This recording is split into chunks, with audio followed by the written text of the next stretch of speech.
साथियों, जय भीम, नमो बुद्धाय। आप देख रहे हैं यूट्यूब चैनल बुद्धम शरणम गच्छामि। मैं मुन्नालाल बौद्ध पवई। इस समय प्रयागराज में महाकुंभ चल रहा है। महाकुंभ में तमाम साधु संतों के अखाड़ों की जमात लगी हुई है। देश के कोने कोने से, विदेश से भी श्रद्धालुओं का आगम जारी है।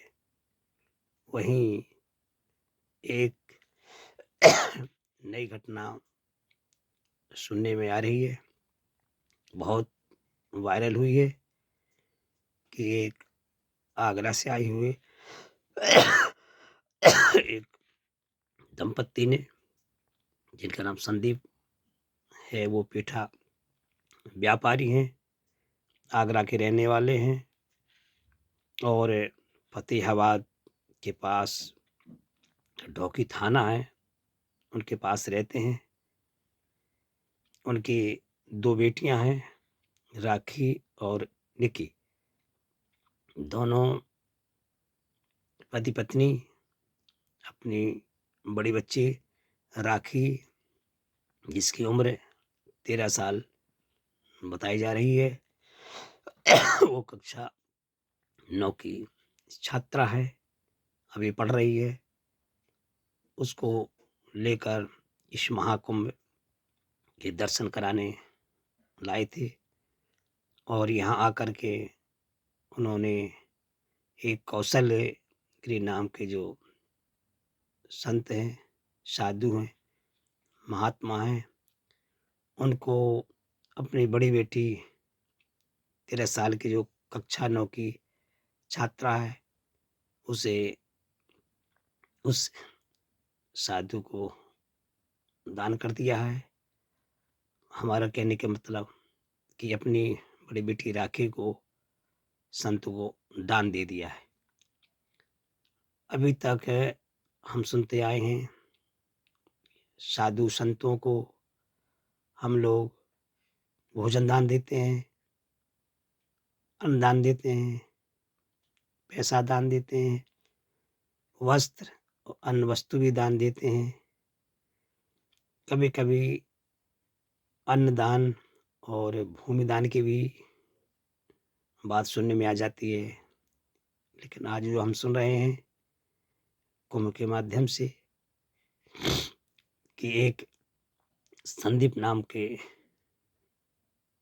व्यक्ति ने अपनी बड़ी बेटी राखी, जो 13 साल की है, कौशलगिरी नाम के एक साधु को दान कर दिए, मतलब कन्या दान कर दिए। कन्यादान की परंपरा हम हिंदू में शादी विवाह कार्यक्रम सुनते हैं कि माता पिता कन्या का दान करके अपने होने वाले समधी को, उनके बेटों को समर्पित करते हैं। जो हमारे घर से बेटी निकल कर किसी घर की वधू बनती है, वो अपने नए जीवन साथी के साथ रह करके अपना शेष जीवन व्यतीत करती है।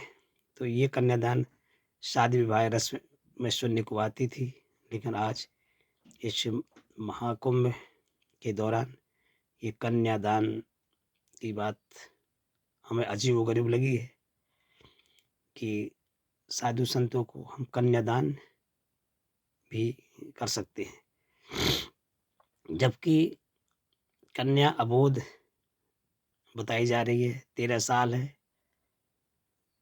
तो माँ बाप का तो पहला जो कर्तव्य बनता है, जो धर्म है, वो यही है कि अभी बच्ची की उम्र पढ़ने की है तो उसे पढ़ाई करवाई जाए। लेकिन साधु संतों को देने का मतलब, तो जहाँ तक हम समझते हैं कि जिस बच्चे के हाथ में कलम होनी चाहिए, उसके हाथ में आज चिलम थमाई जा रही है। और ये सारा का सारा दोष उस माता-पिता का है, जो आस्था में चूर होकर के बच्चे का शेष जीवन जो चिलम के साथ रहेगा, उसका अभी समय कलम के साथ रहना चाहिए था, किताबों के साथ रहना चाहिए था। और जब पढ़ाई पूरी करके वो अपनी बाल अवस्था से, युवावस्था से जाकर के 18 साल की उम्र पूरी कर ले, जो संविधान के अनुसार बालिग मानी जाती है, कि बालिग उम्र में ही कोई स्त्री-पुरुष अपने निर्णय लेने के लिए पावरफुल होता है या निर्णय लेने के लिए अधिकृत होता है। इसके पहले 18 साल के पहले तो उसके माँ-बाप उसके अभिभावक ही ज़िम्मेदारी को निभाते हैं।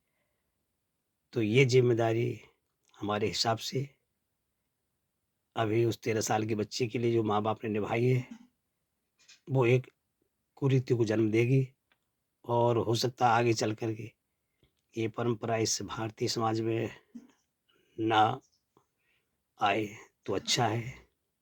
पहले जो माँ-बाप का कर्तव्य है कि अपने बच्चों को ज़्यादा से ज़्यादा शिक्षा दिलाएँ और जब बच्चे पढ़ लिख करके भी बालिग हो जाएँ, तब अपने रोज़गार, व्यापार और शेष जीवन के अधिकारी होते हैं।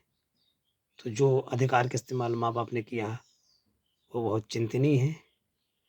ये परंपरा समाज में ना आए तो बेहतर होगा। इसी के साथ सभी श्रोताओं को जो सुन रहे हैं, इस पर चिंतन करें और ऐसी कुरीति के लिए मुखर होकर के बोलें, ताकि समाज में ये कुरीति व्याप ना पाए और इसको किसी तरह से रोका जाए। मैं सीजेआई से चाहूँगा कि सुप्रीम कोर्ट इसका संज्ञान ले कि ये जो घटना महाकुंभ के दौरान घटित हुई है, ये ना दोहराई जाए, इसकी पुनरावृत्ति ना हो। बहुत-बहुत साधुवाद, बहुत-बहुत धन्यवाद।